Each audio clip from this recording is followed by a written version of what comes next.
The past 4 years of my life have been both the most challenging and enjoyable 4 years of my life. I know it's a cliche, but anyone who knows me is aware that it couldn't be more appropriate. When I came to RHB my freshman year, I knew absolutely nobody at the school. In both an attempt to make friends and actual interest, I joined the football team. During the summer workouts, I met the only other freshman on the team, Elijah Chavez. None of us really came to the school tightly knit with anybody, so I think we were kind of all in the same boat without really saying it. As my dad drove me to my first summer workout, my stomach began to ache. I was 145 pounds soaking wet and expected to be the weakest guy there by far. I pictured high school football, even at a school like this, to be somewhat similar to Friday Night Lights. All these big dudes that could lift cars and knock out running backs with a single hit. Boy, was I wrong. I thought my dad pulled up to the wrong address as we parked in front of what looked like an abandoned house. Surely enough, I could see people inside, so I nervously started up the driveway. As I started talking to the players, I could tell they were guys just like me. They weren't these super intense beasts that only cared about hitting people. They were skinny dudes like me that wouldn't have gotten a chance to stand out at a bigger school. Freshman year, I was dumbfounded watching Sangmin Wang catch the game-winning touchdown against Kate in playoffs from the bench. During my senior season, I was actually on the field as we sealed the win in our final football game of our seniors' high school careers. It hasn't all been about football either. I've made friendships that will hopefully last into the future, and I wouldn't trade some of the memories for anything. Whether the memories are seemingly insignificant, like Chavez and I winning Mr. Williamson's in-class game by 1 cent, or bigger memories like getting accepted into college, I'll cherish them all for years to come. Now, don't get me wrong, it hasn't all been happy memories. However, through the roadblocks and situations, I feel I've learned some of the most valuable lessons to carry with me.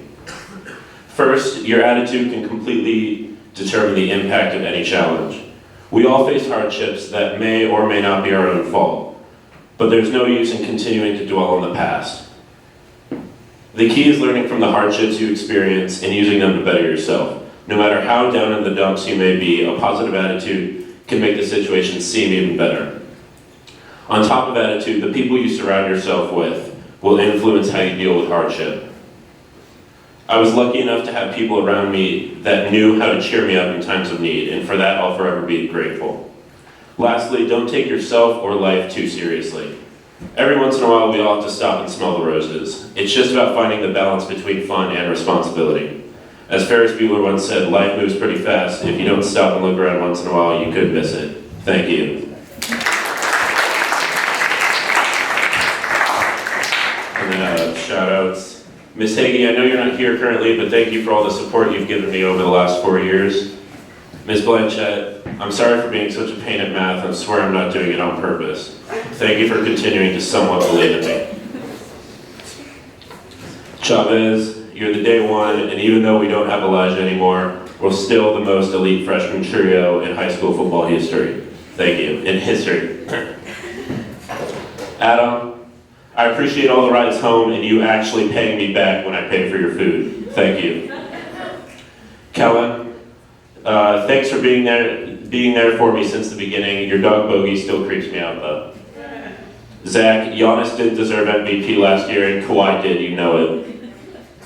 Maddie, you've always been there for me and have no clue how much I appreciate you. We still gotta get that game at 21 though, so I can shut you out. Jacob and Ben, you guys watch way too much anime, but you're still some of the most down-to-earth guys I know. Naya, we both have the same dumb humor. Thanks for always being there when I just need a laugh. Matt, I'll miss you in college, Chief. Thanks for all the memories. The football team, this year was by far the most fun I've had playing any sport. And I want to thank you guys for that, and even Chase and Alex here. Ryan, don't take my room while I'm at college. And Mom and Dad, thank you for everything you've done for me. You have no idea how much I appreciate it, and I love you guys. Thank you.